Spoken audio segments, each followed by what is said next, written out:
لیکن صحابہ کا جو اندر کا اخلاص ہے اور اندر کی جو اصلاح ہوئی تھی، اس کی وجہ سے فرمایا کہ بعد میں آنے والے اگر احد پہاڑ کے برابر سونا بھی خرچ کریں گے تو میرے صحابی نے جو ایک مٹھی جو اللہ کے راستے میں دے دی اس کے برابر بھی نہیں ہو سکتے۔ اخلاص کا وہ درجہ صحابہ کے پاس موجود ہے۔ اسی وجہ سے آپ صلی اللہ علیہ وسلم نے دعا مانگی، اللہم اجعل سریرتی خیرا من علانیتی واجعل علانیتی صالحہ۔ اے اللہ، جو میرا اندر ہے میرے اندر کو میرے ظاہر سے بھی زیادہ اچھا بنا دے۔ عام طور پر ایک آدمی دیکھنے میں بڑا صوفی صاحب لگتا ہے، بڑا نیک لگتا ہے، اور اس کی تنہائیاں کیسے گزرتی ہیں اور اس کی اندر کی حالت کیسی ہوتی ہے یہ تو کوئی نہیں جانتا۔ آپ صلی اللہ علیہ وسلم نے یہ دعا مانگی کہ اے اللہ، میرا جو ظاہر ہے ظاہر سے کہیں زیادہ بہتر میرے باطن کو، میرے اندر کو بنا دے۔ وَجْعَلْ عَلَانِيَتِي صَالِحًا، اور اے اللہ میرا ظاہر بھی اچھا بنا دے، ظاہر بھی اچھا ہو اور باطن ظاہر سے بھی زیادہ اچھا ہو۔ تو بہرحال امت مسلمہ کے اندر ایک ایسا دور تھا، ایک ایسا زمانہ تھا کہ ہر آدمی اپنا تزکیہ کروانا اس کو اپنی ضرورت سمجھتا تھا، اور اس پر کہیں زیادہ محنت خرچ ہوتی تھی ظاہری علم کے حاصل کرنے سے بھی زیادہ۔ جب سے یہ دور ہمارے اندر سے ختم ہوا ہے، بدقسمتی سے آج ہم اس کو کافی سمجھ لیتے ہیں، جی میں نے بخاری شریف پڑھی ہوئی ہے، جی نہ کاروبار ٹھیک، نہ شکل ٹھیک، نہ لباس ٹھیک، نہ سوچ ٹھیک، کوئی چیز بھی اللہ اور اللہ کے رسول کی مرضی کے مطابق نہیں۔ بخاری بھی پڑھی ہوئی ہے، مسلم شریف بھی پڑھی ہوئی ہے، تفسیر ابن کثیر بھی پڑھی ہوئی ہے، فلاں کتاب بھی پڑھی ہوئی ہے، لمبی کتابیں پڑھی ہوئی ہیں، کیا فائدہ اس پڑھنے کا؟ تو بہرحال امت مسلمہ کی ایک ضرورت تھی، ہے اور رہے گی کہ ہم اپنے باطن پر محنت اس سے کہیں زیادہ کریں جتنا ہم اپنے ظاہر پر محنت کرتے ہیں۔ اعمال کی قبولیت باطن کے ساتھ موقوف ہے، جتنا اندر درست ہوگا اتنے عمل قبول ہوں گے، اور اتنا ہی اس عمل کے اوپر اجر و ثواب ملے گا جتنا اندر کی اصلاح ہوگی۔ اللہ رب العزت نے جو روزہ ہم پر فرض کیا ہے، ہر عمل کا ایک اس کا نتیجہ اور ایک اس کا ثمرہ اور پھل ارشاد فرمایا۔ فلاں عمل کرو گے تو یہ چیز ملے گی، فلاں کرو گے یہ ملے گی، نماز کا اہتمام کرو گے، نماز تمہیں فحشاء اور منکر بری باتوں سے، برے کاموں سے روک دے گی، حج کرو گے اللہ تمہارے فقر کو دور کر دیں گے۔ اسی طریقے سے فرمایا روزہ رکھو گے تو اللہ تقوی جو اندر کی ایک خوبی ہے وہ تمہیں نصیب فرمائیں گے۔ اللہ کا ڈر دل کے اندر پیدا ہو جائے گا۔ کوئی نہیں دیکھ رہا، آدمی گناہ نہیں کرے گا، میرا اللہ دیکھ رہا ہے۔ کوئی نہیں سن رہا، آدمی پھر بھی کوئی اپنی زبان سے بری بات نہیں کہے گا، میرا اللہ سن رہا ہے۔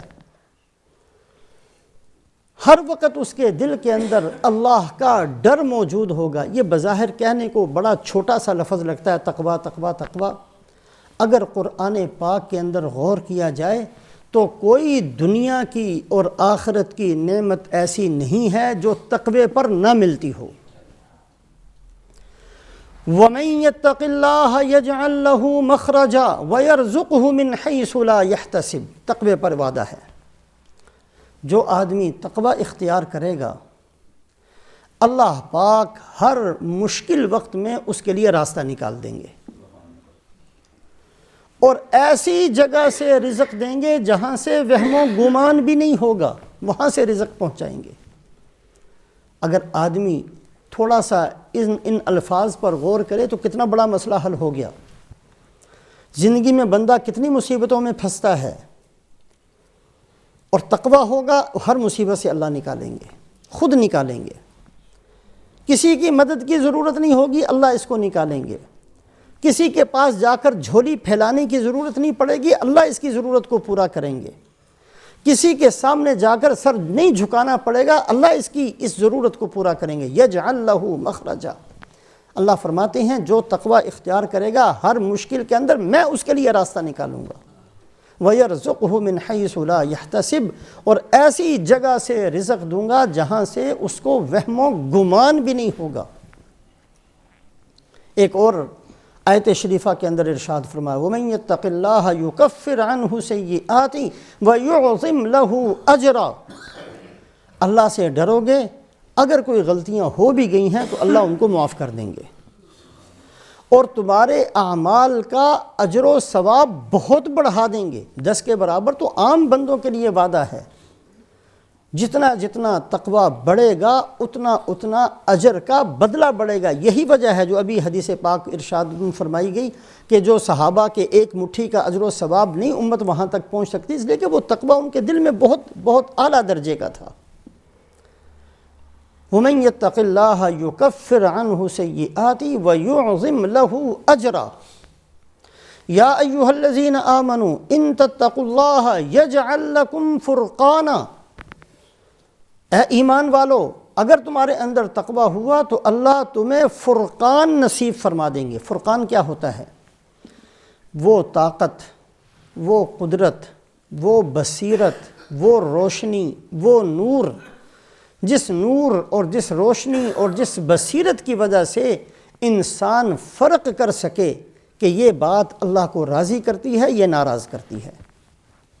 کوئی چھوٹی سی بات نہیں ہے۔ آدمی پزل ہوں جی مجھے سمجھ میں نہیں آتا میں نے کیا کرنا ہے، یہ پزل ہونا جو ہے یہ ختم ہو جاتا ہے تقوی کی وجہ سے۔ سیدھا راستہ کون سا ہے؟ اللہ اس کو دکھائیں گے جس کے دل میں تقوی ہوگا، دوسروں کے ساتھ وعدہ نہیں ہے۔ ہو سکتا ہے قیامت والے دن بہت سارے بندے ایسے آئیں جو اپنی زندگی کو بڑا اچھا سمجھ کر گئے تھے، وہاں پتہ چلے کہ یہاں تو کچھ بھی نہیں پہنچا ہوا۔ قُلْ هَلْ نُنَبِّئُكُمْ بِالْأَخْسَرِينَ أَعْمَالًا الَّذِينَ ضَلَّ سَعْيُهُمْ فِي الْحَيَاةِ الدُّنْيَا وَهُمْ يَحْسَبُونَ أَنَّهُمْ يُحْسِنُونَ صُنْعًا، اے محمد صلی اللہ علیہ وسلم ہم آپ کو بتائیں سب سے زیادہ گھاٹے اور نقصان والے کون لوگ ہیں؟ یہ وہ بندے ہیں جو دنیا کے اندر زندگی گزار کے آئے، ان کا گمان یہ تھا کہ ہم نے بڑے اچھے کام کیے ہیں، وہاں پہنچے تو کوئی بھی عمل وہاں قبول نہیں تھا۔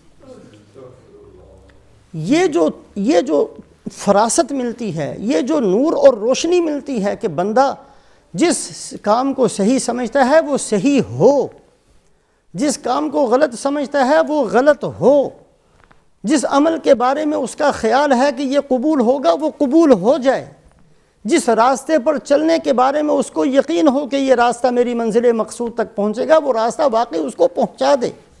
یا ایھا الذین آمنوا ان تتقوا اللہ یجعل لکم فرقانا، اے ایمان والو تقوی اختیار کرو گے تو فرقان اللہ تمہیں دیں گے۔ پہچان لوگے کہ میرا قدم صحیح اٹھ رہا ہے کہ غلط اٹھتا ہے، یہ میرا راستہ جس پر میں چل رہا ہوں کامیابی تک مجھے لے کر جائے گا یا کہیں ناکامی، کہیں کھڈے میں جا کر مجھے گرا دے گا۔ بغیر تقوی کے یہ نعمت نہیں ملتی۔ وَلَوْ أَنَّ أَهْلَ الْقُرَىٰ آمَنُوا وَاتَّقَوْا لَفَتَحْنَا عَلَيْهِمْ بَرَكَاتٍ مِّنَ السَّمَاءِ وَالْأَرْضِ، کسی بھی بستی کے رہنے والے ایمان کے ساتھ اگر تقوی اختیار کر لیں تو اللہ فرماتے ہیں میں ان کے لیے آسمان سے اور زمین سے برکتوں کے دروازوں کو کھول دوں۔ تھوڑی زندگی میں اتنا کام کر لیں گے کہ اگر برکت نہ ہو تو شاید وہ ہزاروں سال میں کام نہ ہو سکے۔ حضرت امام غزالی رحمۃ اللہ علیہ کی عمر 55 سال تھی، صرف 55 سال، جس میں سے کتنے 15 سال تو بچپن کے گزر گئے، 15 سال علم حاصل کیا، 15 سال امام غزالی رحمۃ اللہ علیہ جنگلوں میں پھرتے رہے، محنت مشقت ریاضت کرتے رہے۔ باقی کتنے بچے؟ 10 سال۔ کتنے کام کیے ہیں، کتنے کام کیے ہیں۔ 55 سال کی عمر میں امام شافعی رحمۃ اللہ علیہ کی عمر 54 سال کی تھی، انتقال ہوا۔ بڑے بڑے اللہ والے ایسے کام کر کے گئے کہ اگر صرف ان کے کیے ہوئے کاموں کو جمع کرنا شروع کیا جائے تو شاید ایک بندے کی زندگی کافی نہ ہو۔ کتنی زندگیاں چاہیے ان کے کاموں کو جو وہ کر چکے اس کو صرف سمیٹنے کے لیے اور لکھنے کے لیے کہ یہ کام وہ کر کے گئے ہیں۔ اصل میں یہ برکت ہوتی ہے جو اللہ کی طرف سے ملتی ہے، اور یہ تقوی کے بعد ملتی ہے، بغیر تقوی کے نہیں ملتی۔ جس بندے کے دل میں اللہ کا ڈر ہوگا اس بندے کو اللہ یہ نعمت دیں گے کہ آسمان سے بھی برکت اور زمین سے بھی برکتوں کے دروازے کھلیں گے، اس کی عمر میں بھی برکت ہوگی، اس کے عمل میں بھی برکت ہوگی، اس کی بات میں بھی برکت ہوگی، اس کے مال میں بھی برکت ہوگی۔ ہمارے ایک بزرگ مولانا محمد یوسف صاحب رحمۃ اللہ علیہ کے بارے میں بتایا کرتے تھے کہ ہندوستان میں ایک دفعہ ایک چارپائی پر، جو عام معمولی سی چارپائی تھی، اس پر تشریف فرما تھے اور فرمانے لگے کہ 80 سال سے ہمارے گھرانے میں یہ چارپائی استعمال ہو رہی ہے، ایسی تھی جیسے کل بنائی ہے، نہ اس کی رسی ٹوٹی، نہ اس کی لکڑی ٹوٹی، کچھ بھی نہیں ٹوٹا۔ تو ایسی اللہ پاک برکتیں دیتے ہیں۔ وَلَوْ أَنَّ أَهْلَ الْقُرَىٰ آمَنُوا وَاتَّقَوْا لَفَتَحْنَا عَلَيْهِمْ بَرَكَاتٍ مِّنَ السَّمَاءِ وَالْأَرْضِ، اگر تقوی اختیار کریں گے تو ہم آسمانوں سے اور زمینوں سے برکتوں کے دروازوں کو کھول دیں گے۔ إِن تَصْبِرُوا وَتَتَّقُوا لَا يَضُرُّكُمْ كَيْدُهُمْ شَيْئًا، اے مسلمانوں اگر تم نے صبر کر لیا اور تقوی اختیار کیا تو دشمنوں کی کوئی بھی سازش تمہیں کوئی نقصان نہیں پہنچائے گی۔ کتنا بڑا وعدہ ہے، کتنا ڈرتے ہیں جی امریکہ نے سازش کر دی، جی یورپ نے کر دی، جی فلاں کی سازش ہے، فلاں کی سازش ہے، ساری زندگی یہی سننے سنانے میں گزر گئی، اسی کو پڑھتے رہے، اس کی سازش، اس کی سازش۔ ان تصبروا وتتقوا لا يضركم كيدهم شيئا، صبر ہو، تقوی ہو، اللہ پاک خود حفاظت فرمائیں گے، کسی کی سازش تمہیں کوئی نقصان نہیں پہنچائے گی۔ بڑی سازشیں کی مکے والوں نے، بڑی سازشیں کی منافقین نے، بڑی سازشیں کی ہرقل نے، روم کے بادشاہ نے، بڑی لمبی چوڑی فوج لے کر آئے اور بڑی لمبی چوڑی سازشیں کی، تمام قبائل نے مل کر، یہود نے ساتھ دیا، ذرا سا بھی صحابہ کا کوئی نقصان نہیں ہوا۔ ان تصبروا وتتقوا لا يضركم كيدهم شيئا۔ ایک جگہ اللہ فرماتے ہیں رحمتی وسعت كل شيء، میری رحمت بڑی وسیع ہے، فسأكتبها للذين يتقون، لیکن میں نے اپنی رحمت کو لکھ دیا ہے ان بندوں کے لیے جو تقوی والے ہیں۔ ایک نہیں، قرآن میں اگر غور کیا جائے سینکڑوں وہ منافع اور سینکڑوں وہ مسائل حل ہوتے ہیں تقوی پر۔ اگر تقوی موجود ہو تو دنیا کے اندر بھی کوئی مسئلہ پیش نہ آئے اور آخرت کے اندر بھی کوئی پیش نہ آئے۔ اور یہ تقوی ملتا ہے روزے کے اوپر، شاید کسی اور عمل پر یہ وعدہ نہیں ہے۔ یا ایھا الذین آمنوا کتب علیکم الصیام کما کتب علی الذین من قبلکم لعلکم تتقون، روزہ اس لیے فرض کیا گیا ہے کہ تقوی تمہارے اندر آ جائے۔ تقوی اس روزے کی وجہ سے ملے گا کب؟ اس لیے کہ جو ابھی حدیث پاک پڑھی گئی ہے، رب صائم لیس لہ من صیامہ الا الجوع، بہت سے روزے دار ایسے ہیں کہ سوائے بھوکا رہنے کے کچھ نہیں ملتا۔ سارا دن روزہ رکھا، اللہ کے ہاں لکھ لیا گیا، لکھ لو ایک دن بھوکا رہا، اجر و ثواب کچھ نہیں۔ وَرُبَّ قَائِمٍ لَيْسَ لَهُ مِنْ قِيَامِهِ إِلَّا السَّحَرُ، رات کو جاگنے والے بہت سے ایسے ہیں کہ سوائے جاگنے کے کچھ نہیں ملتا۔